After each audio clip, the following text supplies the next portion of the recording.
The blessing? I'm not sorry, not a blessing, but a toast and a speech. So, in no way be a blessing. My name's John, and I'm going to give a speech. I was told you're supposed to start these things with a joke, but if everyone here knows Mike as well as I do, joking would not be appropriate.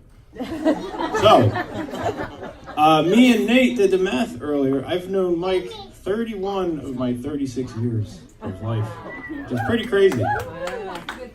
Yeah, and Ed's been here the whole time too.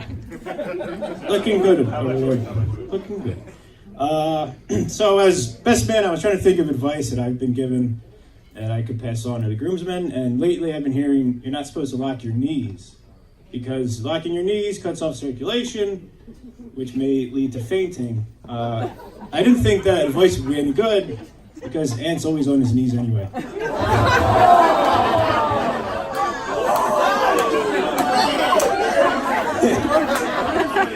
Oh, I'm glad the priest left. So me and Mike grew up together, and we were the only kids who had pools in our backyards, our parents had. And we would take turns going back and forth, and it actually formed a little rivalry. We would go back and forth. I would say my pool's bigger. He would say his pool's bigger.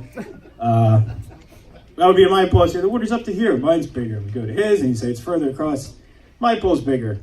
And after all these years, it's nice to see he ended up with someone who doesn't think that size matters.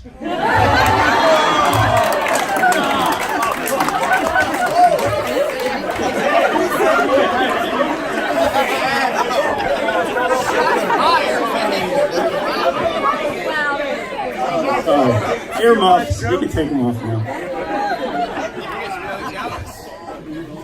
So growing up, we had an amazing childhood, and we have our parents to thank for that. We grew up in a small town USA, and they gave us the freedom to roam around our small world, and we were either going to 7-Eleven or building forts in the woods or scrounging together $3 to go to Harwin to watch zombie movies till 4 a.m, something like that.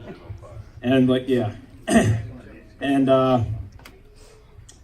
so I've seen Mike through all the stages of his life. Elementary school, where his pants were always off. Middle school, where his pants were always off. High school, where his pants are on now, but yeah. And the story of how Mike and Aaron met is actually a pretty good one. I don't know if anyone's heard it. It's a modern day Cinderella story. And I will tell it now. Mike was on a business trip to Los Angeles, and he was actually dating someone else at the time. And he was at a business meeting, and he got a phone call, and she was upset, so she broke up with him because he was always away on business. And this caused him to borrow his friend's car to drive it off and blow off some steam. But during this drive, he's in a city he doesn't know, so he gets lost. Lo and behold, there's Erin. So he asks Erin for directions, and she says, well, why don't I get in and show you where to go? Have you heard this before? So they ended up, the rest is history. He was more refined, she was a little rough around the edges. He taught her the good things in life, she taught him how to be laid back, and this is in no way a plot to Erin's favorite movie. But yeah, life brings you apart. And after high school, I moved away. I went to college. I moved further away. Mike joined the service and raised a family. And oftentimes when I was about to move back, people asked me, why are you moving back? And I didn't really have a reason. But one of the things was something was pulling me back, and I couldn't put my finger on it. But I believe when you form these types of relationships that many of us have in your entire life, sharing things we don't even remember, but left an impression on us, it pulls you home. And every time I come home, I'm glad to be there. I love you, buddy.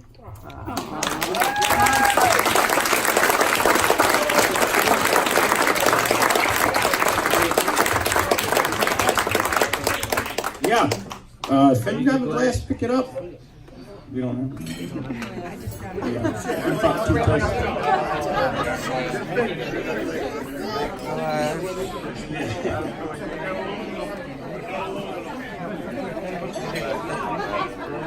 Are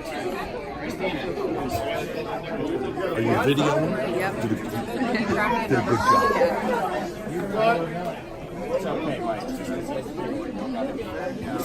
Thank you, sir.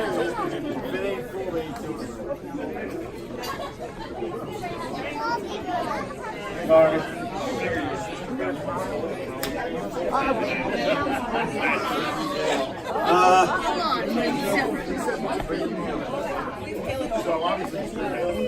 I think I've said enough, so I'm going to keep it short and sweet to the toast Mike gives. I think it's Ostrovia.